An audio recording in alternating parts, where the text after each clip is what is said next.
네, 토마토 투자자문의 박준현 운용형 모셨습니다. 안녕하세요. 네, 안녕하십니까. 네.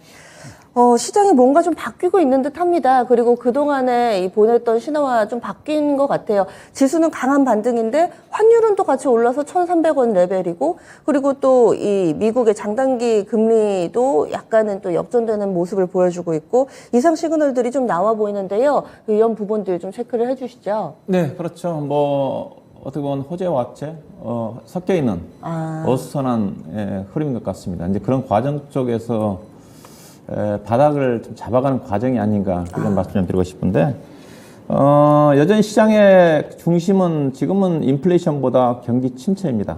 일단은 인플레이션과 관련된 피크아웃은 어느 정도 기대감 확대가 좀 되고 있다고 봐야 될 것 같아요. 특히 오늘 같은 경우 국제 유가가 급락을 했고, 그 다음에 곡물 가격도 하락을 했기 때문에, 다만 지금 여전히 경기 침체 자체가 중심에 자리를 갖고 있다 보니까 그런 또 공포감이 여전히 시장에 내재가 돼 있는 게 아닌가, 그렇게 좀 봐야 될 것 같은데요. 그렇다 하더라도 현재 그 경기 침체 부분 자체를 시장에서 얼마만큼 반영하고 있느냐, 저는 충분히 좀 반영을 하고 있다고 좀 봐요. 왜냐하면 현재 선언을 하지 않았지만 미국은 이미 경기 침체 수준이거든요. 왜냐하면 1분기 GDP 성장률이 마이너스 1.6%로 나왔고, 최근에 2분기 GDP 성장률이 기존의 0.3에서 오늘 나온 미국 연방은행 같은 경우 마이너스 2.1까지 나오고 있지 않습니까? 전망치가. 그러면 2분기 연속 마이너스 성장이라는 자체는 실질적으로 선언을 하지 않았지만 경기 침체라고 좀 봐야 되거든요. 그런 부분이 반영이 됐다고 좀 봐야 될 거고, 다만 이제 시장에서 불안한 부분 자체는 경기 침체가 얼마만큼 깊어질 거며, 폭이 깊어질 거며, 또 얼마만큼 장기간, 기간이 길어질까, 그 부분에 대한 우려감이 현재 시장의 변동성을 야기시키고 있는 게 아닌가, 그렇게 봐야 될 것 같고요. 이에 따라서 그런 어떤 부분들이 좀 반영되냐 안 되냐에 따라서 증시 저점을 확인해가는 과정이라고 봐야 될 것 같고요. 일단은 미국 시장으로 본다는 나스닥 시장은 그래도 변동성은 계속 진행되고 있지만, 지난 시간으로 얘기했지만은 그래도 종가상으로는 거의 11,000포인트 언저리 정도는 지지가 되잖아요. 네. 오늘 같은 경우는 나스닥 시장은 그래도 반등이 좀 나오면서 11,300포인트 정도까지 올라왔습니다. 충분히 11,000포인트 정도는 제가 지지가 될 거라고 했는데, 잠깐은 내려갔지만 그래도 최근에 흐름 본다면 지지가 되고 있는 쪽이거든요. 나스닥 시장이 11,000포인트 정도까지 내려온 시점이 언제냐면 5월 20일입니다. 우리나라는 제가 5월 12일 날 그때 코스피 지수가 급락이 좀 나왔다고 얘기했는데, 나스닥 시장은 지금 어떻게 보면 거의 한 달 가까이 11,000포인트 사이에서 등락이에요. 근데 그 사이에 우리 코스피 지수는 어떠냐? 나스닥 시장이 5월 20일 날 11,035일 때 우리 코스피 지수가 2,620이었으니까, 근데 우리 코스피 지수 지금 2,340이지 않습니까? 오히려 300포인트 정도가 더 빠졌다는 거죠. 미국 시장은 여전히 그런 어떤 경기 침체 국면 쪽에서 변동성이 야기되겠지만, 나스닥 시장은 견주하게 그래도 11,000포인트 지지가 흐르는데 우리네 시장이 유달리 많이 하락을 하고 있다. 이 부분 자체는 제가 계속 얘기하고 있지만, 최근에 6월 달에 많이 떨어졌으니까 국내 시장이 수급 이슈라고 있지 않습니까? 펀드멘탈보다는. 이제 수급 이슈 중에서 이제 개인 신용 반대 매매 물량과 관련된 부분 자체가 많이 정리가 좀 됐고, 이제 신용인재 잔고 자체가 지난 이 시간에 제가 18종이라고 했었는데 최근에 17조 8천억 저점 찍고 지금 3일 연속 이제 더 이상 하락하지 않고 약간 증가하고 있는 쪽이거든요. 소폭 하루 1,000억씩 정도. 이제 급한 물량들은 다 정리됐다는 의미죠. 고점 대비해서는 거의 4조 원 넘게 5조 원 가까이 정리가 됐기 때문에, 실질적으로 급한 물량들이 10조 원 정도가 정리가 됐기 때문에, 그래서 지수의 하방은 제한저리가로 예상하고 있는데, 여전히 경기 침체 공포감 자체 시장 반영이 좀 되고 있는 것 같고요. 그 다음에 이제 최근에 코스피 지수가 좀 많이 빠졌던 부분들은 제가 보기에는 공매도 물량이 영향이 큰 것 같아요.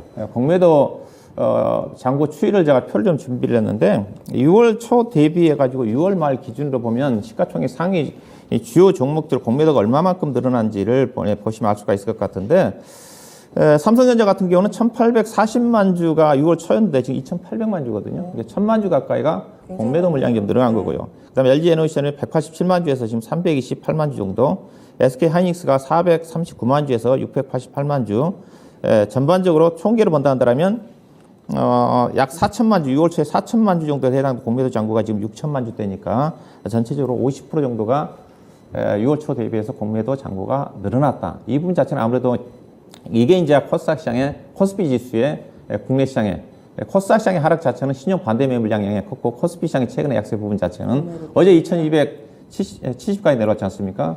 공매도의 어떤 급증 자체가 시장의 하락 요인으로 작용한 게 아닌가 그렇게 좀 봐야 될 것 같고요. 이런 부분은 만약에 오른다 치면 오히려 쇼커버링이 강력하게 들어가면서 탄력이 더 강할 수 있는 요인 아닌가요? 네, 그렇죠. 앞서 이제 코스닥 같은 경우는 신용 물량 잔고 자체가 어느 정도 정리가 좀 됐기 때문에 반등 탄력이 나오면 어제 같은 경우도 빠르게 나오거든요. 그쵸, 네. 예, 코스피 시장도 이제 그런 흐름을 예상해 볼 수가 있는 거죠. 그렇지만 아직까지는 그러게 나오기 위해서는 경기 침체에 대한 우려감 자체가 어느 정도 좀 완화가 좀 돼야 되겠죠. 그런 부분을 이제 예상해 볼 수 있는 것 자체가 앞서 이제 경기 침체가 반영됐다고 해서 비관적으로 볼 필요가 없는 것 같아요. 일단은 그렇다 하더라도 이런 것들 자체가 긍정적인 부분도 있거든요. 경기 침체가 기정사실화되다 보니까 연준의 기준금리 컨센서스 부분 자체가 지금 하향 조정되고 있거든요. 그러니까 표를 좀 보시게 되면 6월 24일 같은 경우 올해 연말에 연준의 기준금리 컨센이 거의 3.5% 정도까지 갈 거고 금리 인상도 내년도 5월 달까지 진행될 거라는 전망이었던 건데 최근에 경기 침체가 기정사실화되면서 올해 연말에 연준의 기준금리 컨센 자체가 지금 3.4 아래까지 떨어졌고요. 그 다음에 금리 인상도 내년도 3월 달 정도가 일단락이 될 거다. 그런 또 전망적으로 좀 나오고 있는 쪽이거든요. 이게 이제 우리가 기대할 수 있는 그런 또 부분들이 아주 봐야 될 것 같고, 그 다음에 이제 바이든 정책 변화에 대한 그거는 기대를 해봐야 될 것 같아요. 이제 현재 바이든 정부의 지지율이 지금 국정 지지율이 지금 38%대거든요. 최저치입니다. 결국 이제 11월 8일 날 중간 선거를 앞두고 있는 부분이기 때문에 현재는 물가 불안 쪽에 치중하고 있지만 이제 인플레이션 부분 자체가 피크아웃이 어느 정도 기정사실화된 쪽으로 본다 한다라면 향후에는 좀 결국은 이제 경기 쪽에 좀 더 관심을 두지 않겠는가. 중간 선거를 앞두고 저는 그 시점 자체가 변화적으로 9월달 정도가 좀 되지 않겠는가. 그렇게 본다 한다면 이런 어떤 부분들이 주가의 부정적인 국면 쪽에서 우리가 긍정적으로 기대할 수 있는 뭐 그런 어떤 부분이라고 이제 봐야 될 것 같고요. 그 다음에 이제 어제 이제 국내 증시를 보게 되게 되면 우리 증시가 그래도 의미 있는 어떤 반등이 나왔습니다.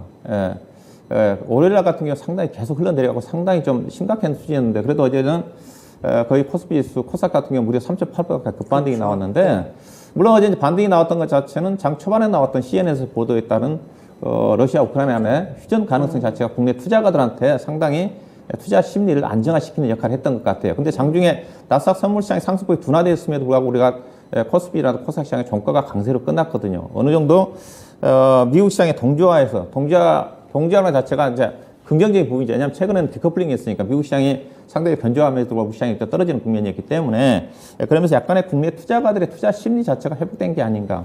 일단 최근에 주가 하락 자체는 투자 심리의 문제거든요. 그래서 이런 또 부분들도 긍정적으로 볼 필요가 있을 것 같고요. 그 다음에 삼성전자의 그 실적이 계속 하향 조정이 좀 되고 있거든요. 그러면서 여타 국내 주요 기업들 건설주를 중심으로 실적 하향 조정이 최근에 가파르게 진행이 되고 있는데 그럼에도 불구하고 어제 최근 들어서 삼성전자가 견조한 움직임을 보이고 있고 어제 건설주들도 전날 급락했던 LG GS건설 중심으로 해서 반등이 좀 나왔거든요. 이런 또 부분들 하향 반영이 되고 있는데 어느 정도 그들 종목들이 반등이 나올 때 자체가 악재들이 실적 반영 자체가 마무리돼 가고 있는 게 아닌가 이런 것도 긍정적 시그널로 봐야 될 것 같고요. 그 다음에 어제 이제 낙폭과대 2차전지 관련 종목들도 상당히 반등폭이 좀 빠르게 좀 나왔고, 그다음 앞서 얘기했다시피 실적이 지금 삼성전자뿐 아니라 LG전자도 어제 상당히 강하거든요. LG전자 같은 경우도 LG전자도 주가가 올라갈 이유는 없습니다. 왜냐하면 실적 전망치가 2분기 때 하향 조정이거든요. 그럼에도 불구하고 전장 부품 사업에 대한 성장 기대감 자체가 반영이 좀 되고 있는 것 같거든요. 이런 부분들 볼 필요가 같고요.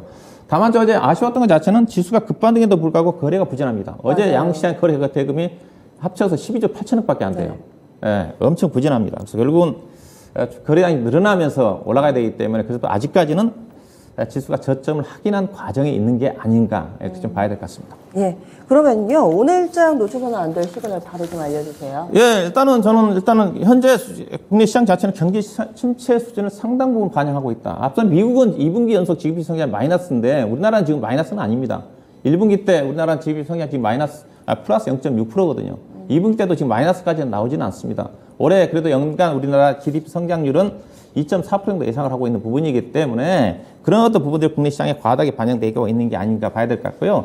그 다음에 현재 시장의 위치 자체는 제가 보기에는 위험이냐, 리스크가 크냐, 수익의 기회가 크냐, 그렇게 본다면 위험보다는 수익의 기회가 크다. 그 부분인데 일단은 7월 달 들어서 증권사들의 왜냐면 요즘 워낙 부정적인 전망들이 많이 나오거든요. 뭐 2,000포인트를 이탈할 거다. 뭐 금융위기 수준으로 주가 떨어질 거다. 뭐 얘기 나오고 있는 쪽인데 7월 1일 날 증권사에서 나온 이제 올해 주가 예상 지수 범위가 표가 나오고 있는 쪽인데 대체로 저점은 2,200 정도 보고 있는 것 같고요. 2,200 대체 평균이 2,250에서 대체로 2,500 정도까지 반등이 나온다는 전망인데 물론 증권사 전망치 그를 우리가 신뢰하지는 않지만은 저는 개인적으로 최대 방어할 수 있는 선 자체가 저는 2,260이라고 보고 있는 쪽이거든요. 근데 2,278까지 정도 내려왔어요. 그리고 본다면 2,300포인트를 기준해 가지고 50포인트 정도 빠지는 거고요. 올라가면 2,200포인트 올라가는 부분이기 때문에 즉 하락은 적지만은 위로 올라갈 기회의 폭이 크다. 이런 어떤 부분도 우리가 염두에 둘 필요가 있지 않겠는가 생각이 좀 되고 개인적으로는 2,300포인트를 저점으로 해가지고 반등을 시도하지 않겠는가 좀 봐야 될 것 같고요. 다만 지금 어제 달러 인덱스가 지금 급등했습니다. 106으로 올라섰기 때문에 오늘 원달러 환율이 어제 1,300포인트, 1,300 안착을 했는데 오늘 어떻게 전개될지 만약에 상승한다 한다면 외국인 수급에 부정적인 영향을 미칠 수 있는 부분이기 때문에 이 부분을 오늘 원달러 환율이 어떻게 반영하는지를 볼 필요가 있지 않겠나 봐야 될 것 같고요. 자, 전략으로서는 일단은 경기 민감주보다는 실적 성장주가 유리합니다. 현재는 시장의 중심 자체가 경기 침체입니다. 경기 침체라는 것 자체는 경기 민감주가 실적이 더 안 좋아진다. 불확실한 측면이거든요. 근데 실적 성장주들은 2차 전지를 중심으로 해가지고는 실적이 둔화될 수는 있겠지만 성장한다는 거죠. 그랬던 부분들이 오늘 나스닥 시장의 상대적인 강세로 나타난 게 아닌가. 그렇게 좀 봐야 될 것 같고요. 종목 전략으로서는 일단 실적 시즌이 다가오기 때문에 실적 전망 하향 조정이 제한적인 기업. 이 해당되는 것 자체가 2차 전지, 신재생, 제약 바이오가 좀 될 것 같고요. 그 다음에 원자재 가격이 급락을 하고 있기 때문에 과거에 원자재 가격 상승의 수혜를 받던 종목들은 피해야 될 것 같고요. 반면에 스프레드 마진이 개선되는 기업 자체가 대표적으로 음식료 쪽이 좀 되겠죠. 약간 방어적인 측면에 접근하시는 분들은 음식료로 관심 가셔야 될 것 같고.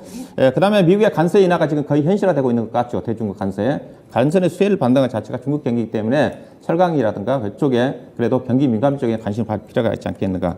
여전히 에너지 대란 부분 자체는 계속 진행될 수 있는 각국의 친환경 정책 모멘텀이기 때문에 쉬고 있는 신재생에너지 태양광 풍력주 보셔야 될 것 같고 그 다음에 러시아 우크라이나 전쟁 휴전이 전개될지는 모르겠지만은 관련해 가지고 전후 복구 수혜주 쪽에 건설기계 그 다음에 오늘 필라델피아 반도체 지수가 오랜만에 반등이 나왔거든요. 마이크론 테크닉 5% 이상 반등 나왔기 때문에 특히 반도체 소부장 종목들이 요즘 많이 부진합니다. 관련된 종목들 관심 있게 볼 필요가 있을 것 같습니다.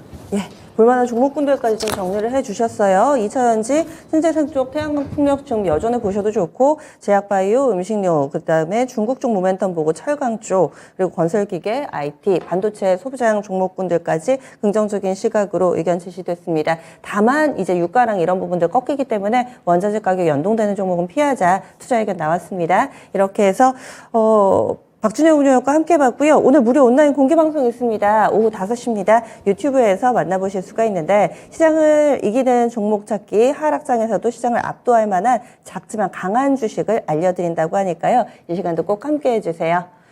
운영님 오늘 말씀 고맙습니다. 네, 고맙습니다. 네, 지금까지 마켓 시그널이었습니다.